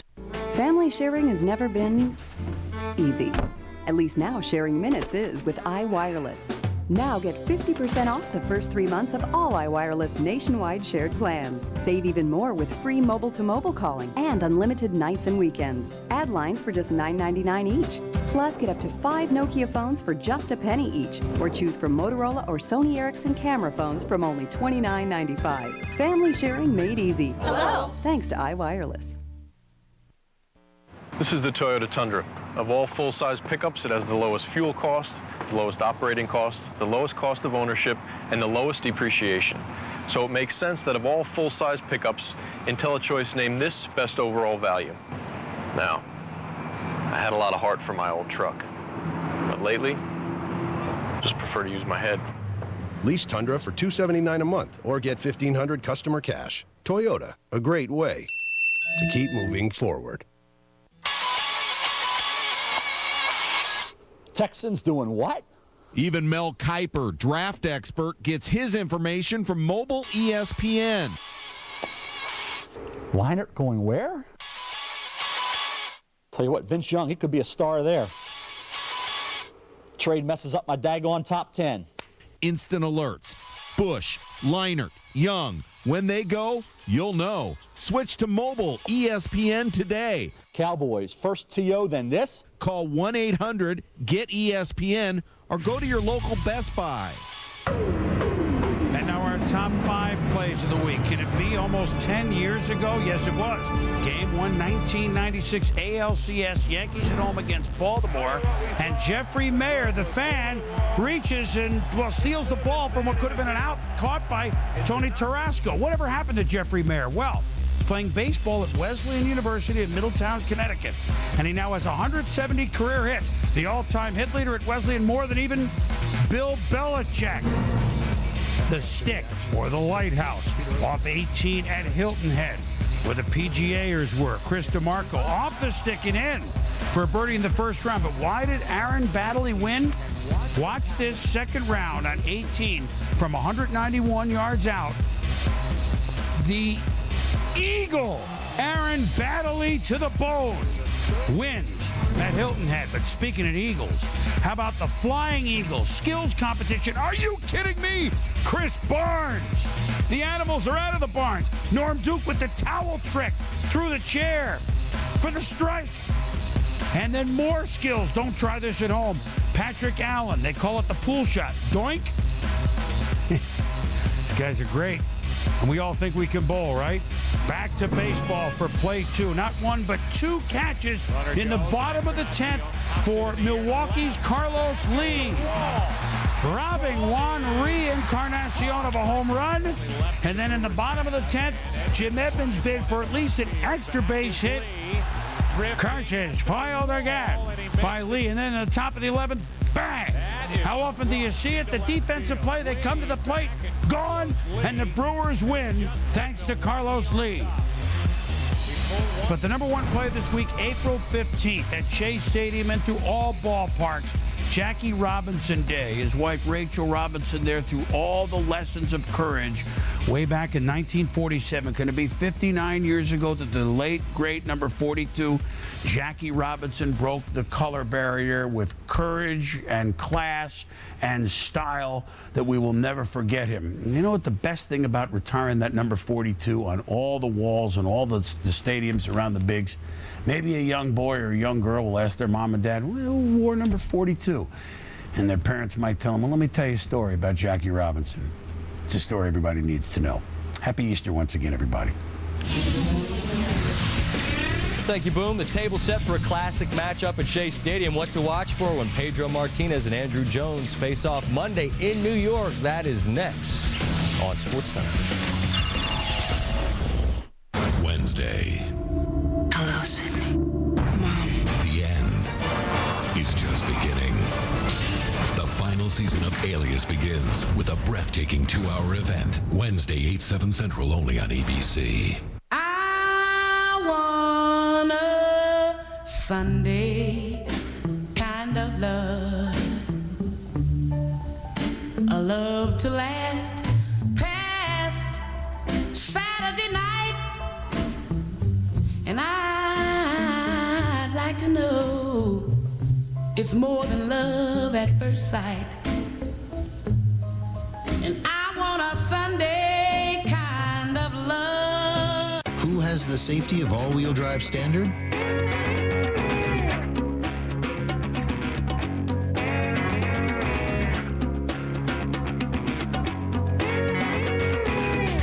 The all-wheel drive Subaru Outback. Because the safety of all-wheel drive shouldn't be an option. It's what makes a Subaru a Subaru. Get a little bit closer.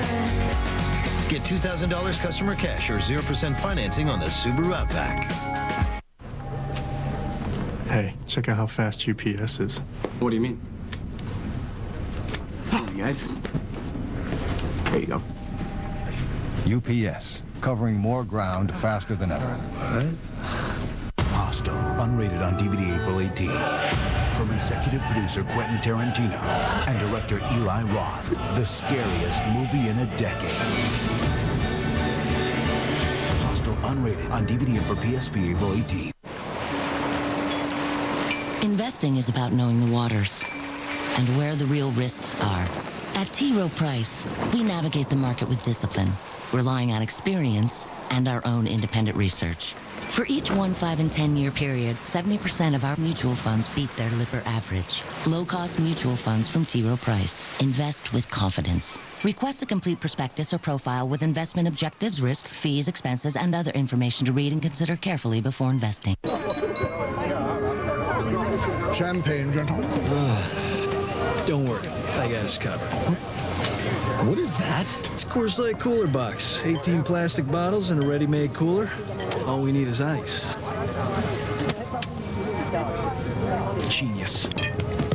The Go Anywhere Coors Light Cooler Box. Just add ice and enjoy. To the bride. Coors Light. Taste the cold. SportsCenter, brought to you by Dockers San Francisco. Gatorade Thirst Quencher. Gatorade, is it in you? And Subaru. Safety of all-wheel drive, standard. It's what makes a Subaru a Subaru. Mets 9-2, but Monday the Braves come to town. And what do we know about the Braves? Last year, the Braves 13-6 against the Mets. Baseball Tonight rolling at us next. See it.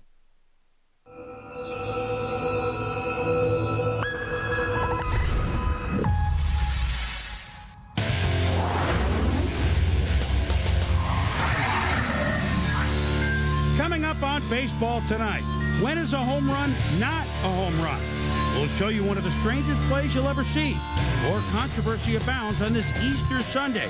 We'll show you why players and managers were hopping mad. What's the latest on Barry Bonds as he continues the road show in L.A.? Can Josh Beckett follow Curt Schilling's lead and start the season 3-0 for the Red Sox? Ben Sheets makes his 2006 debut against the Mets. Could Milwaukee's ace brew up a win in his first start? while Chris Shelton and Jim Thome touch them all and continue their torrid start. The week that was, another installment of Diamond Cut, and we'll show you the top 5 web gems on Baseball Tonight. Next.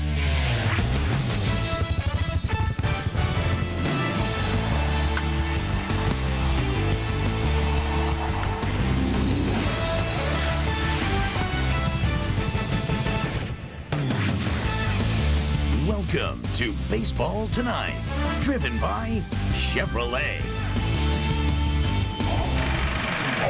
And on Easter Sunday, you know, as we come out of the box, it's a big day for the Church. Ryan Church, just called up by Washington, sends it not once back against Florida, but in the top of the ninth in a tie game against Matt Herges. A huge day for the Church. Pass the plate. Everybody give. As on Easter Sunday, Church delivers for Washington as they beat Florida 7-5. And on that way, we begin our Easter Sunday edition of Baseball Tonight. And a happy holiday to everybody. Hope the Easter egg hunts were fun. And, well, it's Easter. This is a tradition unlike any other. Last week, green. This week, it's the teal. John Kruk, Harold Reynolds, Steve Phillips. Happy Easter, fellas. Happy Easter, Boomer. Did you find all the eggs, or do you hide them? Some claim that we hide them for ourselves on this show. Depends on what's in them. We're going to get back to that. That's why we have an hour show to talk about. Now, we were all talking about Albert Pujols and the St. Louis Cardinals because, yikes, what a start for Albert Winnie the Pujols. Rubber game series at home against Cincinnati, but Albert's not the only one that can go deep. You know that Adam Dunn can... Well done. 2-run shot off Mark Mulder. Big Donkey got some pop. 3-2, but then bottom of the fifth, Albert Pujols with a man on back. Off Bronson a roll. Fair. Mercy. 4-4. Next up, Scott rock and rolling. His third of the season. Back-to-back home runs for St. Louis. Makes it a 5-4 lead over the Reds. That was a bomb. Gracious. Bottom of the seventh, Rick White on in relief. Don't see ya. They keep trying to get inside on this guy. Look at him keeping it fair. Don't these players watch baseball tonight? Come on now. 6-4 on the solo homer. Jason Marquis is pinch hitting. Well, they're down 7-6, trying to get something working. Against David Weathers, he works a single. And guess what's going to happen? Albert Pujols with 2 homers. Nah, he can't have 3 on Easter Sunday, could he? Deep to left. Has a home run decided it? Indeed, it's a home run! Mercy. 3 homers, the last coming in the bottom of the ninth. Second time that Albert has had a 3-homer game. This one on Easter Sunday, he'll remember for a long. Think they're excited in St. Louis? I guess so. That's great. As way to end the homestand. Yeah, absolutely. They win 8-7 in a wild game. Oh, by the way, in this game, the home run hitting pitchers, Mulder and Arroyo, pitching to each other. 0-2. They struck out their first time up. Enough nonsense. Let the home run hitters hit the home run. And with the Cardinals winning 8-7, we join right now on the phone Albert Winnie the Pujols, who, well, first thing we should say to you, Albert, is Happy Easter. I guess it was one. Happy Easter to you guys. Thank you. Is it, you two, 3 homers in a game? I mean, why the start for you? You've got 8 on the year already. It's not like you haven't come out of the gates blazing before, but did you know that this spring and these couple of weeks that you were as good in April as you've ever had or would have one? Well, not really. I just try to do the best that I can, you know, to help my team out to win, and just don't try to do too much, you know, just see the ball and pull my best swing, you know. I know there's a lot of pressure coming in because winning the MVP last year, but I just try to relax at the play and just got a pretty good pitch to hit today and just put the barrel on. Well, Albert, of course, you can hit him at a Yellowstone Park, but you've only been in your new park a week. Sum it up as a hitter's park. You're going to like what you see there, you think, this year? Well, I mean, it's too early to say, but, you know, there's a couple of things that they need to be adjustment. It's pretty tough to see the ball playing defense in day games and sometimes night games. But you get used to the park. I mean, who knows? Hopefully it's a hitter's park, you know. I know some more pitching don't like that, but that's the way it goes, you know. And, you still have to hit the ball out of the park. Well, I tell you what, you had a rough time adjusting today. I don't know why you didn't get 4. Thank you very much, and happy Easter. We appreciate you joining us. Happy Easter to you guys. Take care. Okay, Albert. He's always smiling, and when you have a stroke like that, why not, huh? Absolutely. I mean, you know what? There's a few things that you got to love about Albert. One, just his personality, the way he carries himself. He's a tremendous leader and personality in that community. But on the offensive side, what I love about this guy, he's so difficult to pitch to. Doesn't take a stride, doesn't swing and miss. And the one thing that he does so well, he zones in on where they're going to pitch him. It seems like he's never fooled. And one of the things about great hitters, when you're able to hit the ball in your zone, you're going to dominate pitching. And as you saw, the 3 pitches they pitched inside there, one of the things I used to like about a weekend series, you got an idea how a club was trying to pitch you. And until they make that adjustment, they need to throw those scouting reports out. And you kept trying to pound him in. And he just said, all right, well, you want to come in? I'll hurt you inside. So next time he's going to go on the road here, and Pittsburgh's going to try to say, oh, we'll go outside. And he's going to say, all right, I'll hurt you outside. He's just a great hitter, and he makes great adjustments. 8 homers in 2 weeks, boys. The thing I love about him, he has no concern about other pitchers. He don't even care about his own. He said, let them worry about the park. I'm going to hit my bombs. I love it. Yeah, he can adjust to anywhere. Pitchers, they let them worry about it themselves. Hey, how about shifting leagues now? Let's say you're a big-time pitcher. You come over to another league. You're pitching in a new park. It's theoretically a lot of new hitters. Josh Beckett was going to take him a long time to well, maybe not. There's Josh Beckett, the new Red Sox, co-ace with Curt Schilling warming up before the game. On this play, Beltre makes a nice play for Seattle. Jason Varitek with an impressive slide, ruled safe. How impressive was it? Sexton says he got the tag. Well, got a lot of it. He got a lot of the tag. I mean, Jason Varitek's a big guy, and Sexton got a lot of him. Jared Washburn not happy. The Red Sox hitting 2-0. Jose Lopez to right. Willie Mo Pena. Oh, boy. Oh, boy. Well, not exactly Dwight Evans out there, okay? Ichiro, who hasn't got a hit in this series yet, but he's on base. He scores. He's not exactly Bob Evans out there either. Now, that's funny. Bob Evans, some good breakfast. Now, Alex Gonzalez sent it to Jeremy Reed. He misjudges it. Sox take the 3-2 lead in the bottom of the 4th. Enough already. Let's go to Beckett on the mound. Top of the 6th, the man on 3rd, Richie Sexton. Off speed there to him. And then Beltre backs into Beltre. 7 innings pitched, 6 hits, 1 earned run. Beckett. Pitching with a great fire. And now Timlin comes on to the 8th, and Jonathan Snap, Crackle Papelbon gets Jojima to ground to 3rd to end the game. So Josh Beckett gets the 7-inning start for the 3rd straight time out as a Red Sox. And that was Papelbon, who has 6 saves now. He saved Schilling's and Beckett's all their games at 3-0. And with the Red Sox winning 3-2, Beckett 3-0 is the ERA of 1.29. You see what Schilling's done, and Papelbon has saved those games. By the way, the last time the Red Sox had 2 starters win their first 2 starts, the first 3 starts in April, was 1918. Babe Ruth wasn't one of them, but they did win the World. Those 2, no pressure. Papelbon better not blow their game. He's not going to blow their games. Now, one of the questions is, of course, with Papelbon, getting all the saves, but in Boston, David Wells goes on the DL. First of all, on Beckett. Are you surprised that we're doing this well on the mound? Not at all. Not at all. Not at all. Well, Boomer, you're exactly right. In 2003, what he did in the World Series against New York Yankees is what he's doing right now. He knows that in Boston, the pressure's going to be on him. In this game, he won today in the 6th inning. You see the runner on 3rd base. You see the score, 3-2 game, only 1 out. First pitch to Richie Sexton. Why not bust him up and in, throw another one by him, and now start the breaking ball. Now, he has the breaking ball. He knows in reserve. He has extra pitches to work with. Throw the fastball up and away in the zone and let Richie Sexton look at a couple fastballs and then drop the hammer on him. Bad at bat by Richie Sexton right there. All he needed was contact. Then he gets Adrian Beltre right here. Now you're talking the meat of the order. First pitch, the heater, the breaking ball, the breaking ball. He knows he just struck Sexton out with the breaking ball, so what's he do? He comes back with all fastballs. Beltre gets a piece of one. He comes back with another and blows it by him. And basically right there, put that game out of reach, 3-2, because Papelbon's waiting. But I tell you what, this guy right here, I think he needed Boston. He needed a place where he could have pressure on him every day. And I tell you what, he's arrogant, he's cocky, and if anybody in baseball doesn't want that for their pitcher, then they don't want pitching at all. This guy might win the Cy Young this year. He's going to feed off that atmosphere where every out or single or incident with the Red Sox is a big deal. Now, a big deal in Boston. David Wells, 1 start, no good on the DL. Papelbon, shouldn't we make him a starter? But there he is as the closer. He's 6 saves already.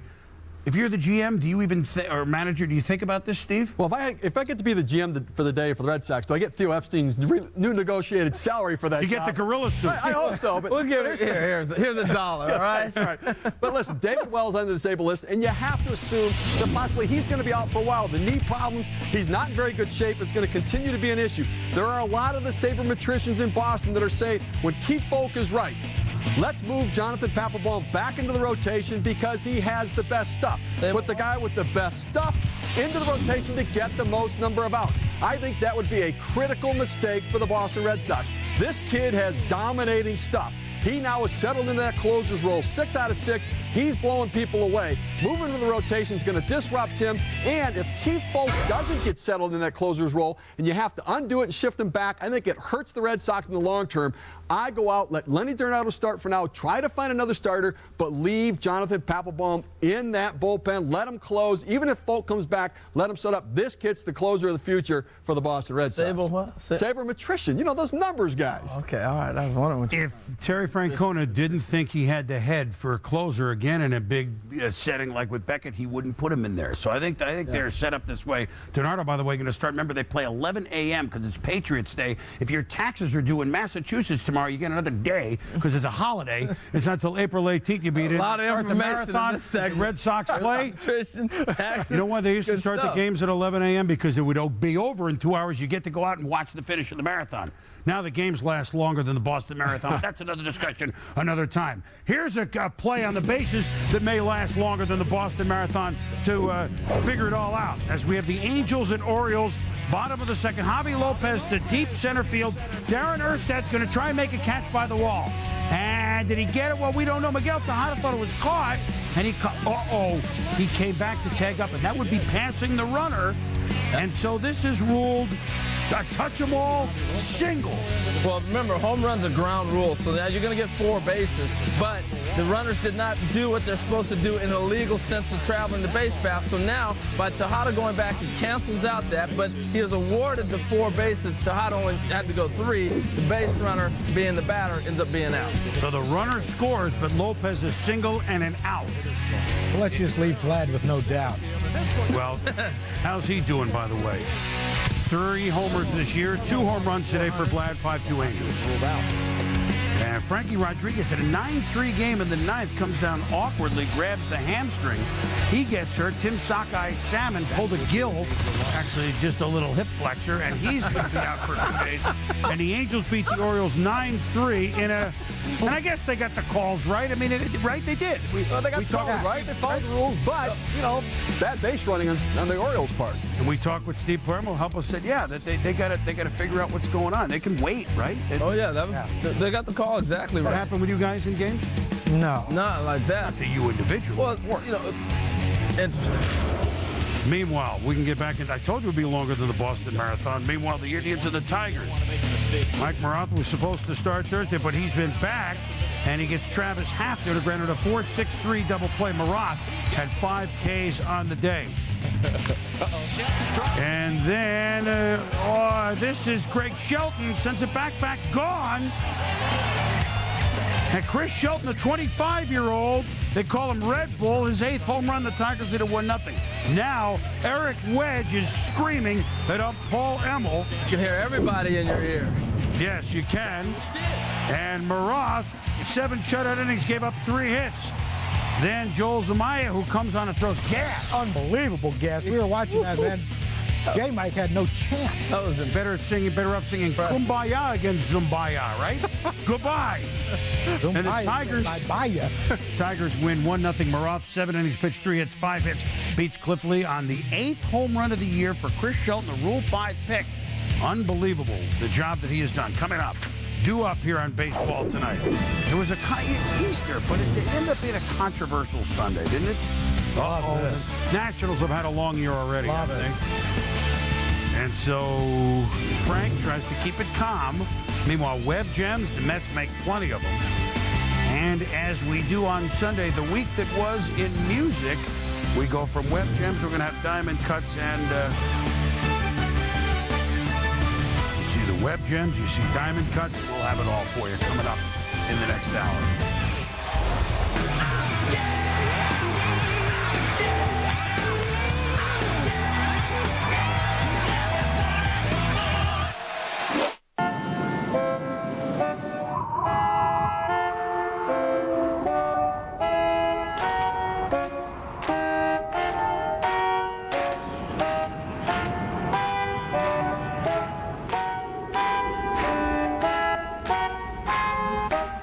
America's brand salutes America's best athletes.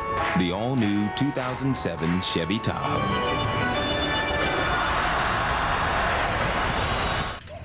People should be treated fairly. That's why eLoan has fought for the strictest privacy laws in the industry.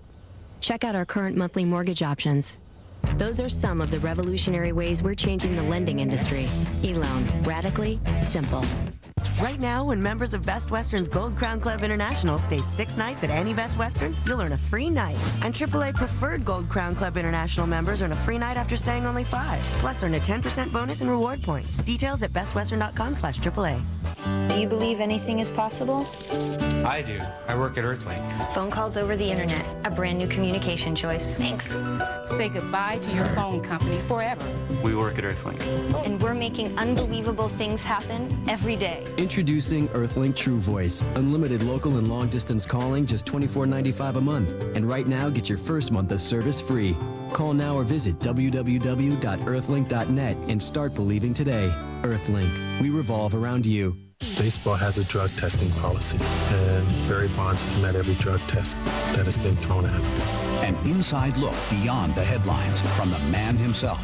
Bonds on Bonds, a weekly series, Tuesdays at 7 Eastern on ESPN.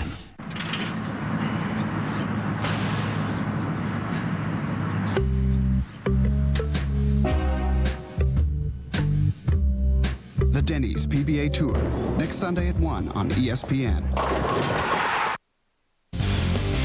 Baseball Tonight is driven by Chevy, baseball's #1 fan. Chevy, an American revolution. And in part by Dockers San Francisco. And CDW, the right technology, right away. Sunday Night Baseball on ESPN, one of the best rivalries in all of sports. The San Francisco Giants at the Los Angeles Dodgers. With highlights, here's Scott Reese. All right, boom. Barry Bonds homerless through his first 8 games, the longest such drought to start a season since '98, and got the expected greeting. The Dodger faithful love him. And Bonds deep off of Jay So, but like we've seen several times in the last few games, warning track power. Kenny Lofton hauls it in. Barry 0 for 1. Bottom 2, James Loney to left, and Bonds, little style points on the basket catch. 4th inning we go. Second AB for Barry. And So wants no part of him, walks him on 5 pitches. Top 6, and what do we have here? So tries to throw to first base. Loney not covering. A balk is called, and that's how the Giants get their first run of the game. Meanwhile, Barry still at the plate. And Loney gathers that one up. Bonds doesn't even run it out. He is 0 for 2 at this juncture. 2 batters later, Ray Durham right back up the box. Mark Sweeney in to make it 2-0 San Francisco. Bottom 7, scary moment for Jeff Kent. Brad Hennessy, and that one gets away. Kent would stay down for several minutes, getting checked out by the trainers. Another look and a listen. Jeff looked a bit woozy and would leave the ball game. Top 8, Tim Hamulak. Bonds, possible retaliation. Lance Barksdale tosses Hamulak without even so much as a warning. Barry gets a kick out of that. He was replaced by a pinch runner.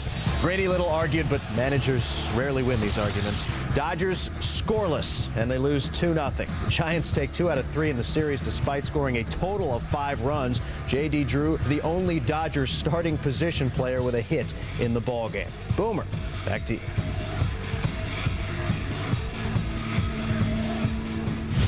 Mets, the hottest team in baseball, against the Milwaukee Brewers. Carlos in Delgado Davida thinks it's ball 4, but Dan Iassoni, umpire, said he went strike 1. Good umpire from Connecticut. We have a lot of good umps here, you know.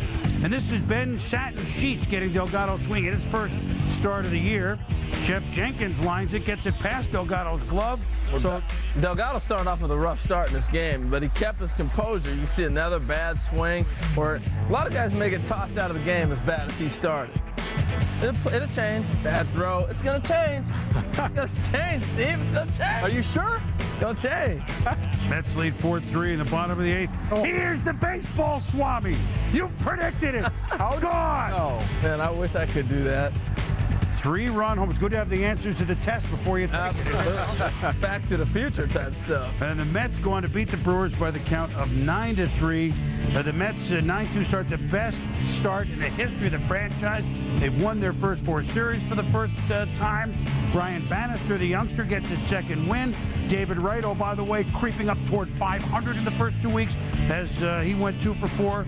And so the New York Mets guys, very impressive. Meanwhile, Ben Sheets, first we'll get to the Mets in a minute. Ben Sheets' first start. Your first start, you're going to be rusty. How did you see him today? Well, he was a little rusty, Boomer. And you know, all that is from lack of pitching. You know, you get one minor league start, and then all of a sudden they throw you in against the hottest team in baseball. But he did struggle with his command early. Now, he didn't walk many guys. He didn't walk any guys. But he was behind in counts, and there he hangs a breaking ball right there to David Wright, and you know how hot he is. He's going to make you pay. And then you see the catcher setting up down and away. He misses location with his fastball, gets it middle into Xavier Nady, and he makes it 2-0. And the way the Mets are playing, that's basically it. And there you see, this is what Ben Sheets can do, though. He can run it in on your knuckles like he did right there to David Wright. That's one of those that hurts. And Carlos Delgado, arguably, one of the best hitters in the National League, made him look foolish. That's what Ben Sheets can do. And I tell you what, if you're Ned Yost, the manager, Mike Maddox, the pitching coach, even though you lost today, you have to be very happy with the way Ben Sheets pitches. Now, that drops a big 3 on these other teams, and the way the Cardinals are playing and the way the Reds are playing, don't count the Brewers out of this thing if those 3 guys stay healthy the rest of the year. Well, we already voted Ned Yost Manager of the Year last week. He's still in the running. He should be. Absolutely. Meanwhile, the Mets, the team of the year thus far in 2 weeks, Steve, they came with much fanfare. So far, so good. Well, living up to it, that's not easy to do in New York. 9-2 start for the New York Mets, and a lot of things going right. Today, Brian Bannister, their 5th starter, pitched himself in and out of trouble. You see the numbers there. He made big pitches with the bases loaded in 2 innings to get out of it. Aaron Heilman comes in. He gives 2 innings of solid relief work as well. Remember back to spring training, they were trying to decide who was going to be the 5th starter. Should Heilman go to the bullpen? That decision has played well. And you talk about that Mets offense. Very deep lineup. A lot of run production. Guys get on base. They have that power production. The runners, they've scored a lot of runs as well. And right now, they're playing the Atlanta Braves coming up this week. A key for this team. If they want to win the division, it has to go through Atlanta. They've not fared well. 49-83 since 1997. The Mets have to set the tone with the Atlanta Braves. I went to the Met game. I learned a big Met fan lesson. My buddy Scott Balkin, he's like, hold on now, hold on.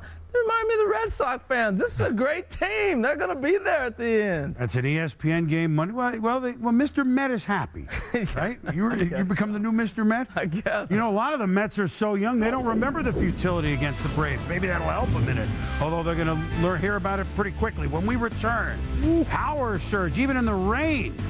Jim Thome, can you hear me? As many homers as he had all last year, admittedly an injured year. And it was just, I don't know, Easter, it should be a day of brotherly love.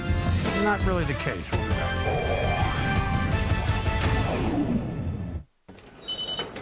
Fred, I want upgrades. More speed, better security, and I want options by Tuesday. Tuesday? Yeah. Oh, no. Rudy, why me? Look, maybe I can get you some more time. No, Tuesday's fine. I'll call CDW. We'll work out some options. Rudy. Nobody responds like CDW.